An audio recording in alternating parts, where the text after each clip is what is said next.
तुम्ही कधी रिअलवाल्या बिबट्याची चमडी बघितली आहे का? मी बघत होती, ते पण बॉटनिकल गार्डनमध्ये. हेल्लो मंडळी, मी पलक.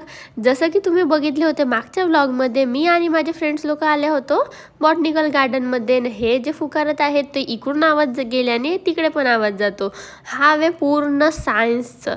आणखी हे तर तुम्ही बघू शकता, चमडी, बिबट्याची आणि हरिणची सर्व जीके म्हणजे जनरल नॉलेज. इथं सगळं जनरल नॉलेज तर तुम्हाला पाहायला मिळून जाते. मला असं वाटतं तुम्ही नक्की विजिट करा. इथं सागाचे पण खूप सारे प्रकार होते, दाढी हे ते सगळं काही.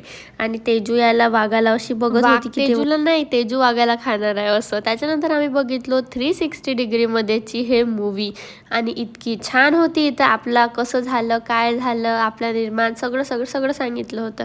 त्याच्यानंतर ही खतम झाली आणि आम्ही निघालो. सगळेजण आपला एक्सपिरियन्स सांगत होते एकमेकांना आणि खरंच मला तर खूप छान वाटलं. त्याच्यानंतर इथं दिले होते की आंब्याचे किती सारे प्रकार आहेत, स्टॉप करून बघून घ्या की किती सारे प्रकार आहेत म्हणून. हा वाला मिट्टू तर बाहेरच निघून गेला होता. याचं नाव काय मला कमेंटमध्ये नक्की सांगा, हे कोणती ब्रीड आहे तर.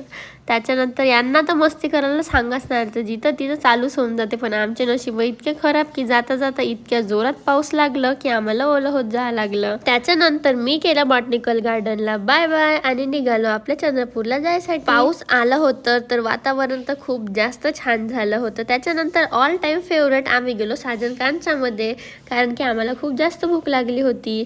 मेनू कार्ड किती पण बघेन तरी पण ऑर्डर तर फक्त नूडल्सच करायचं आहे, तर बघून काय फायदाच नाही. ते खाऊन झाल्यानंतर आम्ही निघालो आपल्या रूमवर जायसाठी. पण रूमवर जाता जाता पूर्ण ओलेच होऊन गेलो कारण की खूप जोरात पाऊस आला होता. Bye bye.